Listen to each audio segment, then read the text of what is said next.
Hello everyone, welcome to my channel Score with Alicia. My name is Alicia and this is my first video.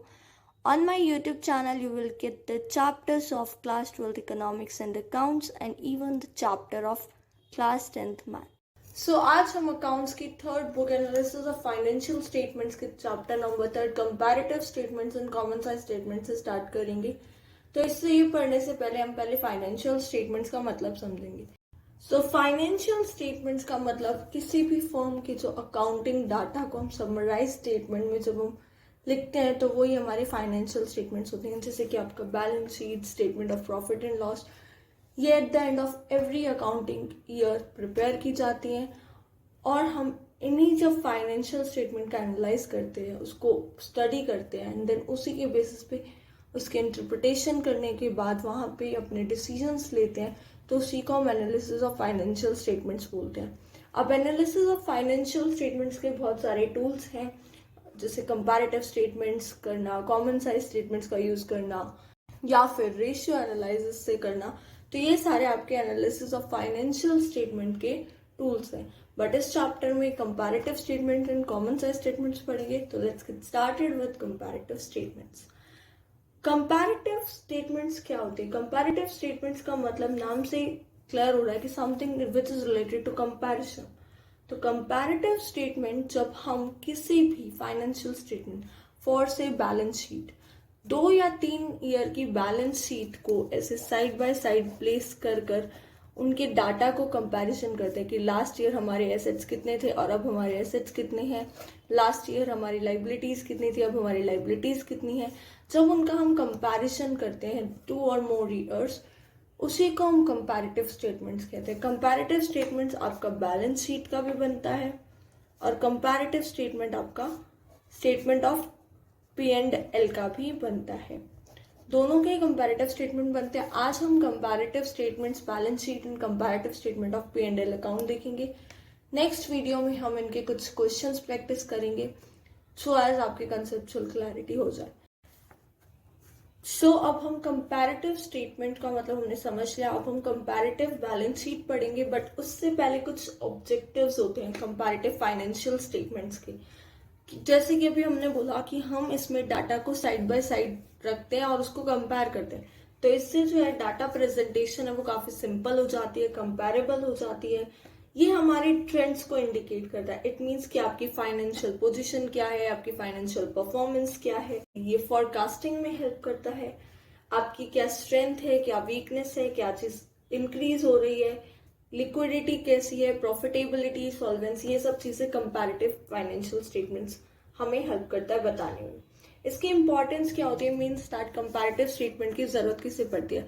Obviously आपके share holders को, क्योंकि उनका company में पैसा लगा है, तो obviously they are the owners of company, so they have to take decisions कि कंपनी में शेयर्स को होल्ड करना है या फिर उनको सेल करना है। सो कंपैरेटिव फाइनेंशियल स्टेटमेंट उनको हेल्प करती है, उनको पूरी इंफॉर्मेशन प्रोवाइड करती है so that they can take the decision. Now ये मैनेजमेंट के लिए भी हेल्पफुल होता है, क्योंकि मैनेजमेंट को डिसीजन लेने होते हैं, तो वो कंपैरेटिव फाइनेंशियल स्टेटमेंट्स को देखे कि लास्ट ईयर क्या था, अब की रेंज क्या है, लास्ट ईयर और करंट ईयर को जब वो कंपेयर करके फाइनल बताते, तो उससे मैनेजमेंट के डिसीजंस में काफी हेल्पफुल होती है।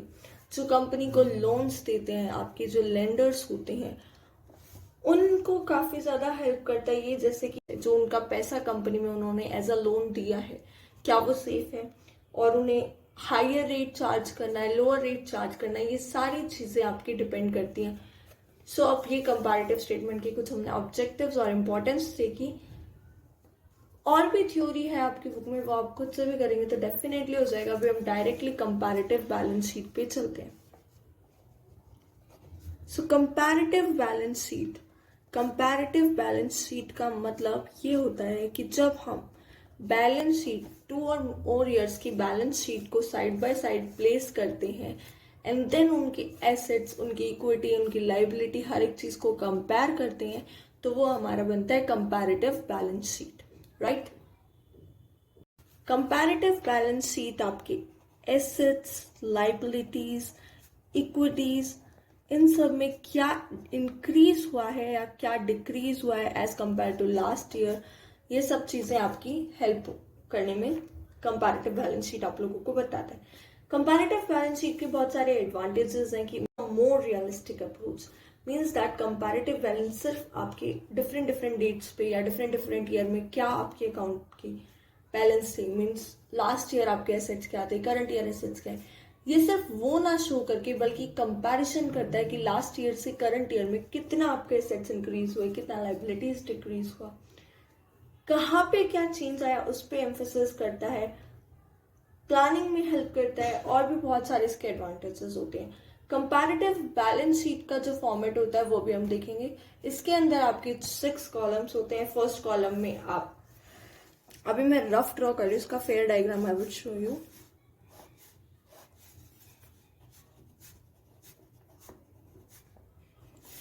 सिक्स कॉलम्स होते हैं कंपैरेटिव बैलेंस शीट में। फर्स्ट कॉलम में आपके पर्टिकुलर्स लिखते हैं, जैसे कि equities and liabilities, share holder funds, share capital, reserves and surplus, total current assets, non current assets, ये सारी चीजें आपकी आती हैं यहाँ पे जो पर्टिकुलर्स होते हैं। ये कॉलम आप जब भी लिखेंगे, पर्टिकुलर्स क्वेश्चन में भी दिया होता है, वही पर्टिकुलर्स जो होते हैं ना वो यहाँ पे आते हैं। सेकेंड कॉलम आपका बनता है नोट नंबर का, which is of no use. Note number जब काम आता है जब आपके क्वेश्चन में नीचे नोट्स टू अकाउंट्स दिया होता है, तब यहाँ पे हम वो नोट नंबर लिखते हैं। थर्ड कॉलम में आपके प्रीवियस ईयर की वैल्यूज लिखी जाती है कि प्रीवियस ईयर में क्या डाटा था। फोर्थ कॉलम में आपका करंट ईयर का डाटा आता है। फिफ्थ कॉलम में आप इंक्रीज या डिक्रीज बताते हैं। अब इंक्रीज या डिक्रीज कैसे पता चलेगा, जब आप माइनस करेंगे। सो ये आप करेंगे करंट ईयर में से प्रीवियस ईयर अमाउंट को माइनस करेंगे तो आपको इंक्रीज या डिक्रीज पता चल जाएगा किसी भी एसेट या लाइबिलिटी या इक्विटी, किसी भी चीज का। एंड द लास्ट कॉलम, यहाँ पे आप उसी चेंज को परसेंटेज चेंज में बताएंगे कि कितना परसेंट इंक्रीज हुआ, कितना परसेंट डिक्रीज हुआ। ये कैसे कैलकुलेट करते हैं हम डिटेल स्टडी करेंगे। ये सिर्फ एक बेसिक ओवरव्यू है कि कंपैरेटिव बैलेंस शीट में 6 कॉलम्स होते हैं। First column is your particular, second column is of your note number, third and fourth column में previous year and current year के अमाउंट्स, फिफ्थ कॉलम में increase and decrease, and last column में percentage change के कितना percent increase and कितना percent decrease हुआ। यही आपका कंपैरेटिव बैलेंस शीट के बारे में है। सो ये होता है आपके कंपैरेटिव बैलेंस शीट का फॉर्मेट। आप सबसे पहले फर्म नेम लिखेंगे। फर्म नेम सपोज आपके क्वेश्चन में दे रखा है XYZ लिमिटेड, ABC लिमिटेड। सबसे पहले ऑन द टॉप आप वो लिखेंगे, देन उसके बाद comparative balance sheet as it. यहाँ पे आपके ईयर्स आएंगे, सपोज 31 मार्च 2020 एंड 31 मार्च 2021, या 31 मार्च 2021 एंड 31 मार्च 2022। डिपेंड करता है, क्वेश्चंस में आपको दिए होंगे, इस तरीके से लिखेंगे। उसके बाद हमने पढ़ा था कि फर्स्ट कॉलम में पर्टिकुलर्स आते हैं। पर्टिकुलर्स मैंने सारे नहीं लिखे, ये आपकी बुक में होगा फॉर एग्जाम्पल पर समझाने के लिए कि क्वेश्चन को किस तरीके से आप सॉल्व करेंगे। तो equity and liability, then share holder funds उसके अंदर आता है। फिर यहाँ पे इक्विटी शेयर कैपिटल अगर प्रेफरेंस है तो वो भी लिखेंगे। रिजर्व्स एंड सरप्लस, ये सारी चीजें आपको क्वेश्चन से देख के लिखनी होती है, राइट। नोट नंबर आंसर में इसका कोई रोल होता नहीं है। क्वेश्चंस में आपको बेसिकली दिया होता है कि यहाँ 1 लिख दिया सपोज इसके आगे, और फिर नोट्स टू अकाउंट्स आपको बना के यहाँ 1 डाल के और ये सारा डाटा दिया होता है। नोट नंबर आंसर में ऐसा कोई काम नहीं होता है। प्रीवियस ईयर, यहाँ पे अक्सर बहुत लोग गलती करते हैं, वो अमाउंट कई बार यहाँ पे 2021, यहाँ 2022, तो ये प्रीवियस ईयर एंड ये करंट ईयर कई बार वो चेंज कर देते हैं, यहाँ 2021, यहाँ 2022। तो ये वैल्यूज जो पुट करनी है previous year and current year की, वो बहुत ही केयरफुली करनी है। अब हम एग्जांपल लेते हैं। सपोज लास्ट ईयर आपके शेयर होल्डर फंड्स जो इक्विटी शेयर कैपिटल है वो सपोज 100 है एंड करंट ईयर में इट इज 150। ठीक है, ये आपने क्वेश्चन से देख के लिख ली वैल्यूज।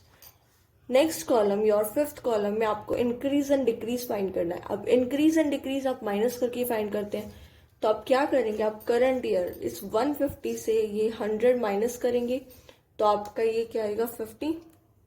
सपोज लेट्स से कि आपका रिजर्व्स 80 है और अब ये होते हैं 50, तो ऐसा नहीं करना है कि ये अमाउंट ज्यादा है तो 80 माइनस 50 कर दिया, नहीं, आप 50 माइनस 80 करेंगे, माइनस 30 आएगा, उस 30 को आप ब्रैकेट में रखेंगे, राइट। नेगेटिव अमाउंट्स को हम हमेशा ब्रैकेट में लिखते हैं और ये इक्विटी एंड शेयर कैपिटल को हमने पॉजिटिव है तो 50 एज इट इज लिख दिया। फिफ्थ कॉलम में आपने एब्सोल्यूट चेंज निकाला, इंक्रीज एंड डिक्रीज निकाला, राइट। तो ये 5 columns clear I think so particulars आपको सेम कॉपी करना है वहां से क्वेश्चन से, previous year and current years की अमाउंट भी फिल करनी है, बस आपको कैलकुलेट करना है absolute change and percentage change.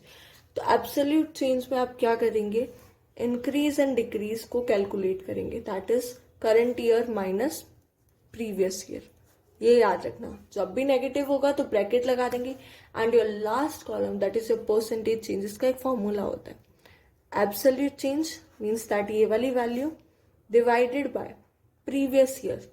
हम हमेशा परसेंटेज प्रीवियस ईयर के रिस्पेक्ट में निकालते हैं एंड जब भी हम परसेंटेज कैलकुलेट करते हैं तो हम हमेशा 100 से मल्टीप्लाई करते हैं। सो इस एग्जाम्पल में देखिएगा 50 is your absolute change, previous year की वैल्यू 100 एंड यहाँ पे 100, तो 50% इंक्रीज हुआ है, आप 50% यहाँ लिख देंगे, राइट। अगर ये यहाँ पे 30 नेगेटिव है तो आपकी परसेंटेज भी नेगेटिव में ही आपको लिखनी है, फॉर से 30/80 into 100, right? So this is your 37.5%, right? Similarly non current liabilities, long term borrowings के अंदर जो भी चीजें हैं उसको सिर्फ सिमिलरली इसी तरीके से कैलकुलेट करना है। Current year minus previous year से आप एब्सोल्यूट चेंज मींस कितना इंक्रीज एंड डिक्रीज हुआ आप वो निकालेंगे। परसेंटेज निकालने के लिए same absolute change divided by previous year into 100 कर देंगे, आपकी परसेंटेज की फॉर्म में आंसर आ जाएगा। This is all about comparative balance sheet.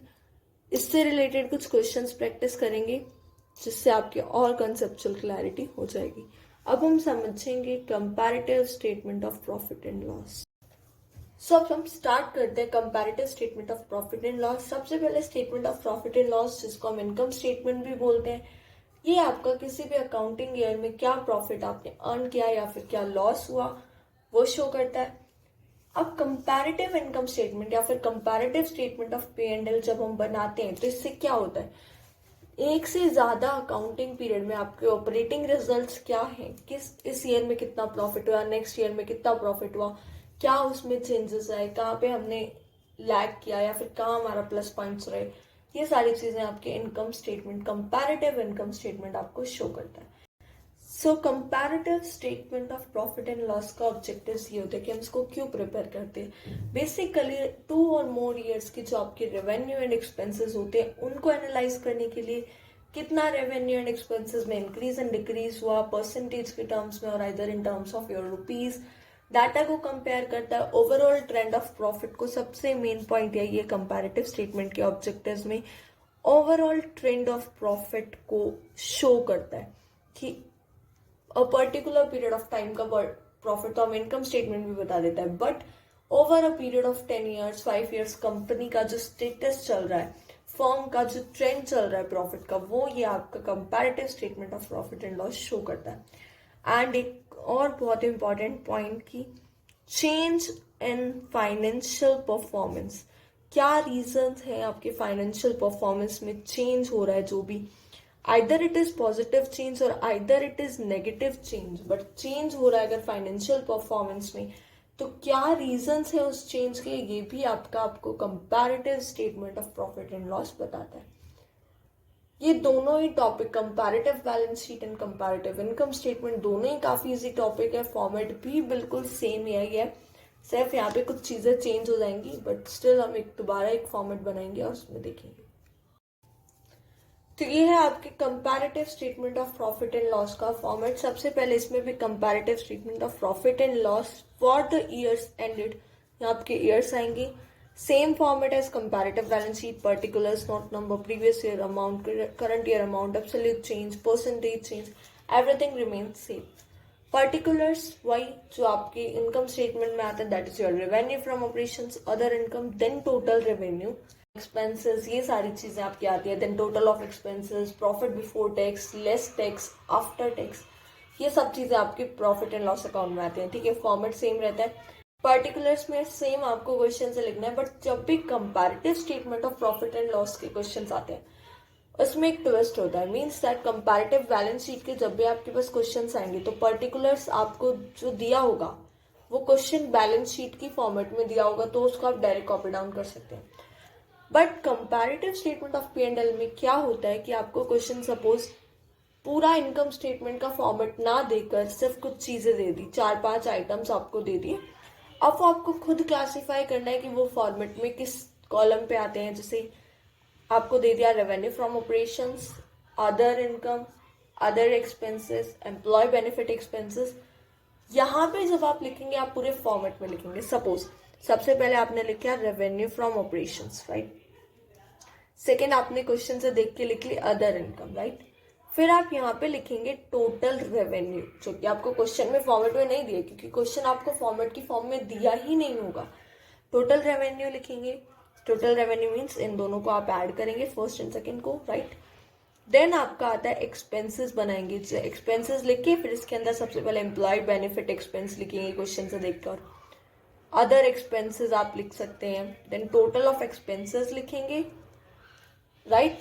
ये आपका पूरा फॉर्मेट ऐसे चलता रहेगा। फिर इसके बाद आपका प्रॉफिट बिफोर टैक्स आता है, देन टैक्स पेमेंट करेंगे, देन प्रॉफिट आफ्टर टैक्स करेंगे, ये सारी चीजें करेंगे। पर्टिकुलर्स में खुद एक फॉर्मेट की फॉर्म में अरेंज करेंगे। नोट नंबर का अगेन कोई रोल नहीं होता है आंसर में। प्रीवियस ईयर के अमाउंट्स, करंट ईयर के अमाउंट्स बहुत ही ध्यान से फिल करनी है। एब्सोल्यूट चेंज वही सेम तरीका, current year minus previous year का। Percentage change same formula, absolute change divided by previous year into में 100। लेट्स से आपका एम्प्लॉय बेनिफिट एक्सपेंसेस जो है प्रीवियस ईयर के वो 100 है, and for the current year it is just 200। What was the absolute change? 100। And percentage change कैसे निकालेंगे? Absolute change 100, previous year का 100 and multiplication of 100, so it is just your 100%, right.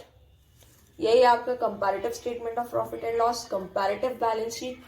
इसकी theory अगर आप book से एक बार read भी करेंगे तो खुद से हो जाएगा, बट आई वांट टू से कि थ्योरी मिस मत करना। सो theory part and practical part दोनों ही बहुत अच्छे से प्रिपेयर करना। ये चैप्टर जेन्युइनली बहुत ईजी है। आई होप आपको समझ आया होगा और आपका comparative balance sheet and comparative statement of profit and loss तक तो क्लियर हो भी गया होगा। नेक्स्ट वीडियो जो होगी उसमें आपकी comparative balance sheet and comparative statement of profit and loss दोनों ही टाइप के आपको 3 से 4 क्वेश्चंस मिल जाएंगे। उससे आपकी कंसेप्चुअल क्लैरिटी और भी ज्यादा स्ट्रांग हो जाएगी। आई होप आप सबको समझ आया होगा। सो अगर आपका कंटेंट अच्छा लगा, कंसेप्ट क्लियर हुए, तो please like, share and subscribe my channel score with Alisha. Thank you. Have a nice day.